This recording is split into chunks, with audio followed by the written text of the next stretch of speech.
नमस्कार दोस्तों, स्वागत है आप सबका एक बार फिर से आपके अपने YouTube चैनल पर। आज ये अपना अवकलन पर 10वां लेक्चर है और किसी भी फलन का अवकलज निकालना ये अपन ने सीख लिया बहुत अच्छे से।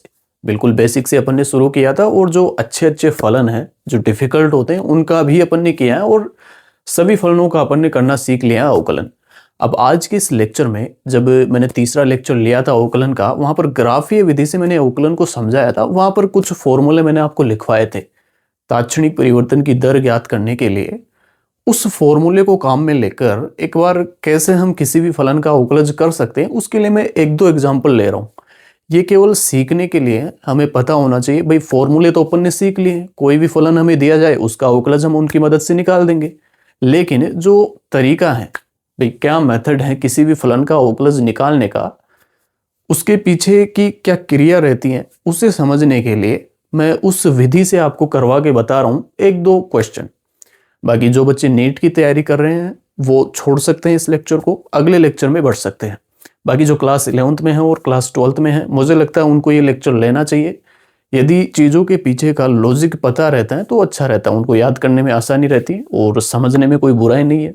तो एक दो प्रश्न मैं ले रहा हूँ उस विधि से, जिसे प्रथम विधि कहा जाता है या फिर प्रथम सिद्धांत कहा जाता है। तो उस तरीके से एक बार करके देखते हैं। तो सबसे पहले मैं एक्स स्क्वायर का करूंगा और उसके बाद एक त्रिकोणमितीय फलन अपन ले लेंगे, उसका इस विधि से करेंगे। तो क्वेश्चन में लिखता हूं,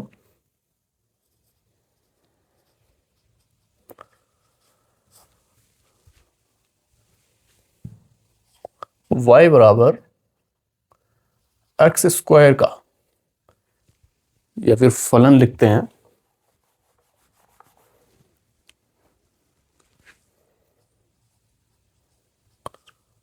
फलन एफ एक्स बराबर एक्स स्क्वायर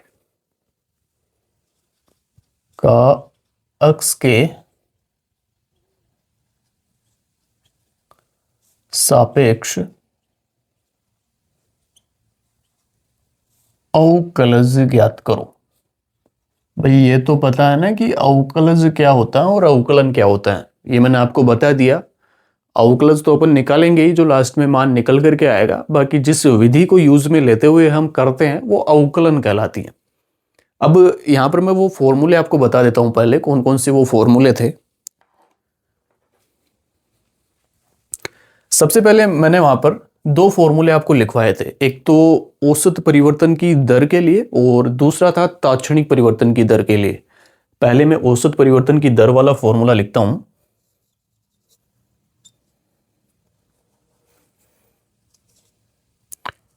y में x के सापेक्ष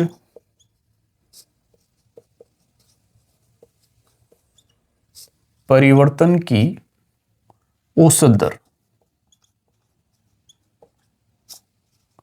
इसको मैंने delta y by delta x करके लिखा था। और फॉर्मूला क्या लिखाया था इसका, F x plus delta x minus f x. ये मैंने आपको वहां पर समझाया था विस्तार से, और इसे मैंने डेल्टा एक्स ही लिखा था, ये फॉर्मूला लिखाया था। और तात्क्षणिक परिवर्तन की दर के लिए मैंने क्या बताया था आपको, y में x के सापेक्ष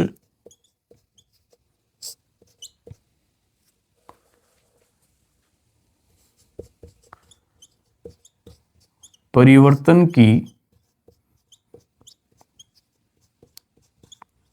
तात्क्षणिक दर, और इसी चीज को क्या बोलते हैं, y का x के सापेक्ष अवकलज। मैंने आपको वहां पर बताया था कि जो तात्क्षणिक परिवर्तन की दर होती है वो ये अवकलज होता है। तो इसे किस तरीके से लिखते हैं, डेल्टा एक्स को क्या करते हैं, जीरो के एकदम नजदीक, और मैथमेटिक्स में उसको लिखने का तरीका है limit delta x tends to zero. इसे बोला जाता है delta x tends to zero, मतलब डेल्टा एक्स जो है उसका मान जीरो के बहुत नजदीक है, या फिर इस तरीके से इसे पढ़ा जा सकता है कि डेल्टा एक्स जीरो को अप्रोच कर रहा है, जीरो की तरफ जा रहा है, जीरो के एकदम नजदीक है। तो यहाँ पर ये आ जाएगा delta y by delta x. यहाँ पर भी उसी तरीके से अपन लिख देंगे limit delta x tends to zero, और ये हो जाएगा f x plus delta x minus f x और डेल्टा एक्स। एक और बात मैंने आपको वहां पर बताई थी, इसका मतलब है कि डेल्टा एक्स जीरो के एकदम नजदीक है, बहुत छोटा है, और बहुत छोटे एक्स में परिवर्तन को लिखने के लिए मैंने वहां पर अलग से प्रतीक काम में लिया था dx, और एक्स में यदि छोटा परिवर्तन हो रहा है तो उस छोटे से परिवर्तन के कारण y में छोटा परिवर्तन होगा, जिसे dy मैंने लिखा था। तो इसे dy बाई dx करके अपन लिख सकते हैं। तो यहां पर इस चीज को तो आप लिखोगे ही पूरा, ये जो लैंग्वेज रूप में मैंने लिखा रखा है ये वाली 2 लाइन, और उसके बाद यहां पर आप इसे लिख दोगे dy बाई dx, और इसका फॉर्मूला हो जाएगा delta x tends to zero x plus delta x minus f x. और ये फॉर्मूला फिर आपको ध्यान रखना है, इसी फॉर्मूले की मदद से इसका जो अवकलज है वो हम ज्ञात करेंगे। ये कुछ अलग बात मैंने नहीं बताई है, वहां पर मैंने विस्तार से इसे समझा रखा है किस तरीके से ये चीजें आती हैं। तो ये आपको ध्यान में रखना है कि dy बाई डी एक्स जो है, dy बाई डी एक्स क्या है, y का x के सापेक्ष अवकलज, तो उसका फॉर्मूला होता है limit delta x tends to zero f x plus delta x minus f x upon delta x. तो इसी फॉर्मूले की मदद से अब हम करेंगे इसका अवकलज।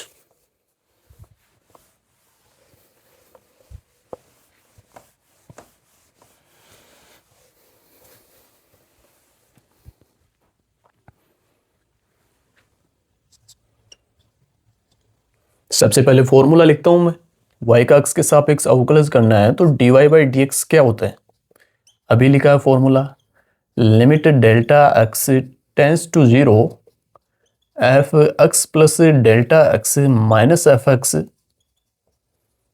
Upon delta x. F x का मान तो क्या है, यहां पर एफ एक्स तो है हमारे पास एक्स स्क्वायर, और F x plus delta x क्या हो जाएगा, भाई फलन है एक्स स्क्वायर, तो एफ एक्स का मतलब एक्स की जगह एक्स ही रखा अपन ने तो ये एक्स स्क्वायर रहा। अब एक्स प्लस डेल्टा एक्स रखा है तो यहां पर इस एक्स की जगह एक्स प्लस डेल्टा एक्स हमें रखना है एक्स प्लस डेल्टा एक्स, और ये इसका स्क्वायर कर देते हैं स्क्वायर, या फिर मान रखने के बाद कर देंगे, मान रख देते हैं। मान रखने पर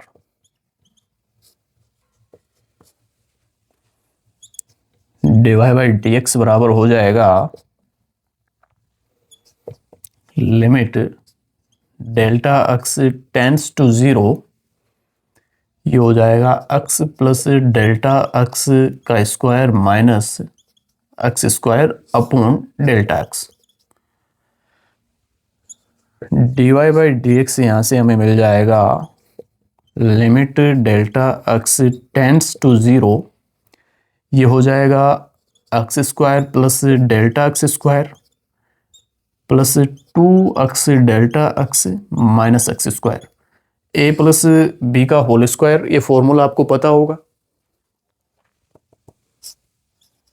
ए प्लस बी का होल स्क्वायर ये होता है a square plus b square plus two a b. यहां पर ये delta x as it is नीचे आ जाएगा, एक्स स्क्वायर से ये एक्स स्क्वायर कटेगा, तो यहां से dy बाई डी एक्स जो है वो हमें मिलेगा limit delta x tends to zero delta x square plus two x delta x upon delta x, और यहां से dy बाई डी एक्स हमें मिल जाएगा limit delta x tends to zero, यहां से मैं डेल्टा एक्स को कॉमन ले लेता हूं तो delta x plus two x बच जाएगा ऊपर, और नीचे ये डेल्टा एक्स, ये डेल्टा एक्स से डेल्टा एक्स कटेगा, और dy बाई डी एक्स हमें मिल जाएगा यहां पर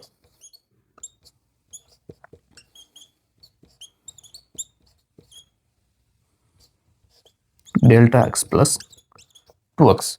और यही हमें करना होता है किसी भी प्रश्न में, जितना सिंपल इसे बनाया जा सकता है उतना सिंपल बनाएंगे हम इसे काट पीट करके, और फिर इस लिमिट का मान यहां पर रख देंगे। तो लिमिट रखने पर हमें मिलेगा, भाई लिमिट रखेंगे डेल्टा एक्स की जगह 0 रखेंगे, 0 को अप्रोच कर रहा है डेल्टा एक्स, तो यहां पर 0 प्लस 2x। तो यहां से हमें dy बाई डी एक्स जो है वो मिल जाएगा 2x। तो ये आ जाएगा आंसर। तो एक्स स्क्वायर का जो अवकलज होगा वो 2x होगा। एक्स की पावर n वाले फॉर्मूले से भी अपन ने पढ़ा हुआ है इसे,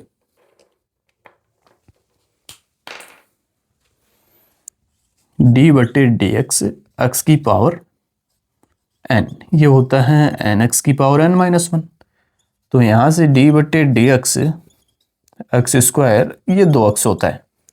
तो यहां से भी वही आता है, लेकिन तरीका क्या है वो ये है, तो ये आपको पता होना चाहिए।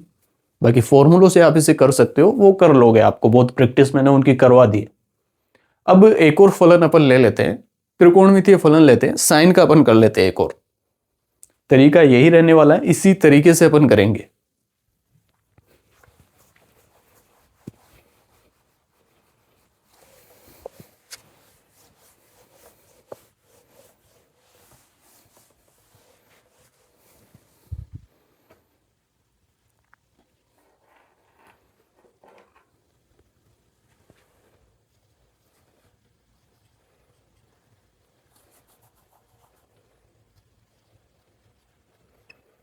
फलन एफ एक्स बराबर साइन एक्स का एक्स के सापेक्ष अवकलज ज्ञात करो। और ये जो विधि अपन काम में ले रहे हैं इसे प्रथम सिद्धांत कहा जाता है। बाकी उससे आपको मतलब होना नहीं चाहिए, तरीका क्या है वो आपको समझ आना चाहिए। तो इसका किस तरीके से अपन करेंगे, यही तरीका रहने वाला है। सबसे पहले अपन फॉर्मूला लिख देते हैं, dy बाई डी एक्स क्या होता है, limit delta x tends to 0 f x plus delta x minus f x upon delta x. F x तो हमारे पास है sine x, f x plus delta x क्या होगा, एक्स की जगह पर एक्स प्लस डेल्टा एक्स रख देंगे, एक्स प्लस डेल्टा एक्स मान रखेंगे। मान रखने पर dy बाई डी एक्स हमें मिल जाएगा, limit delta x tends to 0, ये हो जाएगा sine x plus delta x minus sine x, और नीचे ये delta x.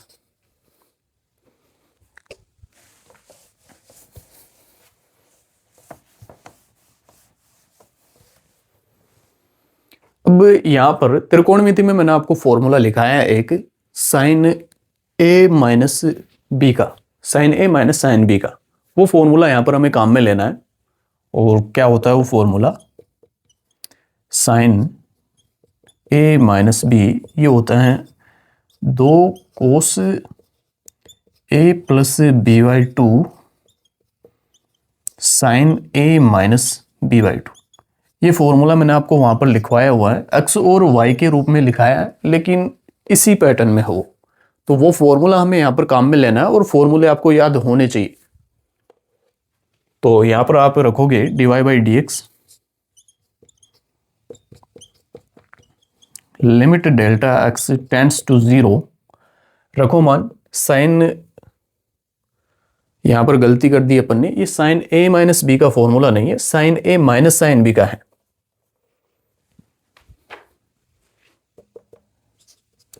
Sign a minus sine B का है। भाई साइन ए माइनस बी का फॉर्मूला तो अपन जानते ही हैं, साइन ए माइनस बी का फॉर्मूला क्या होता है, साइन ए कोस बी माइनस कोस ए साइन बी होता है। भाई यही तो होता है जब कोण का अंतर किया जाता है। यहां पर तो फलनों का अंतर लिया जा रहा है, और फलनों का अंतर वाला फॉर्मूला मैंने आपको ये लिखा रखा है। तो यहां पर आप मान रखोगे, यहां पर sign a minus sine B, तो इस फॉर्मूले आप मान रख दो यहां पर, ये हो जाएगा 2 कोस ए का मान क्या है x plus delta x, x plus delta x plus b क्या है x अपॉन 2, और यहां पर आप रखोगे साइन ए का मान x plus delta x, x plus delta x और b का मान है x, नीचे 2। तो यहां से आपको मिल जाएगा limit delta x tends to 0, 2 cos ये 2x होगा, 2x बटे 2 x ही हो जाएगा, और ये हो जाएगा डेल्टा x बटे 2, और ये हो जाएगा साइन, इस x से ये x कटेगा और ये डेल्टा x बाई 2 हो जाएगा। तो यहां से आपको मिल जाएगा limit delta x tends to 0। मैं इसे अरेंज करके लिख रहा हूं, आप समझने की कोशिश करना। कोस x plus delta x by 2 sine delta x by 2, मैं इसके नीचे लिख देता हूं डेल्टा x बाई 2 को। क्या किया है मैंने, इस 2 को नीचे ले आया हूं। यदि आप इसे हल करोगे तो 2 ऊपर ही जाएगा, ऊपर जाने के बाद यहां लिख दो, ये वाला स्टेप आपको मिल जाएगा। तो यहां तक आपको समझ आना चाहिए, और इसके बाद एक और प्रॉपर्टी हमें काम में लेनी है और फिर आंसर अपना आ जाएगा। साइन एक्स का अपन जानते हैं,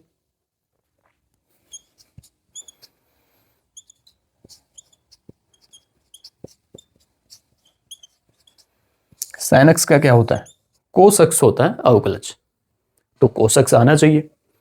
अब यहां पर एक और चीज हमें जो काम में लेनी है, वैसे तो आपने सुनी होगी पहले कभी,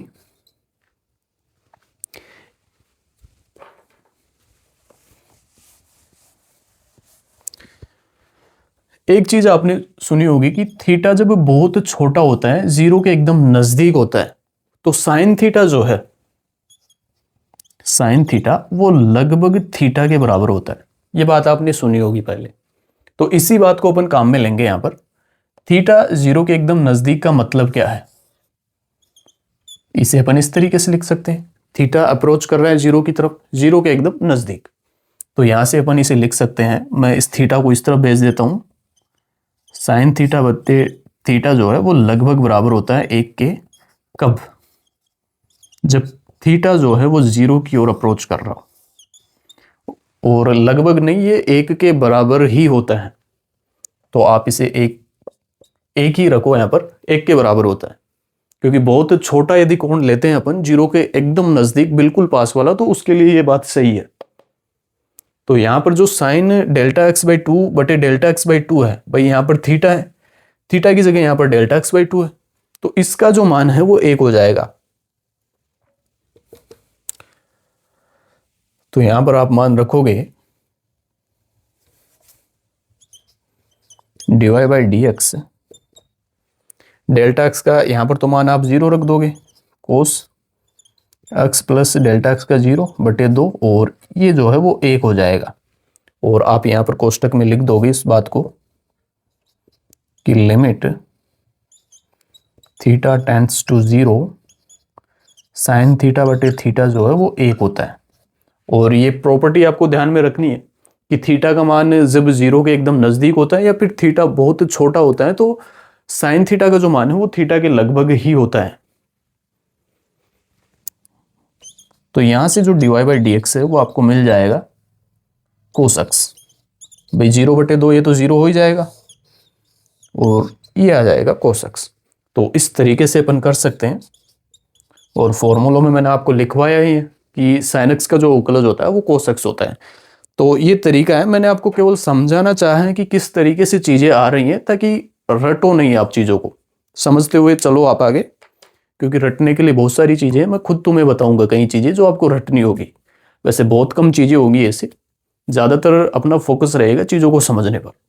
तो आज का लेक्चर अपन यहीं पर समाप्त करते हैं, अगले लेक्चर में मिलेंगे जहां पर अपन एक और छोटा सा टॉपिक है द्वितीय अवकलज, उसे पढ़ेंगे, और फिर उससे अगले लेक्चर में हम जो मैक्सिमा और मिनिमा टॉपिक है उस पर बढ़ जाएंगे। तो आज का लेक्चर अपन यहीं पर समाप्त करते हैं। धन्यवाद।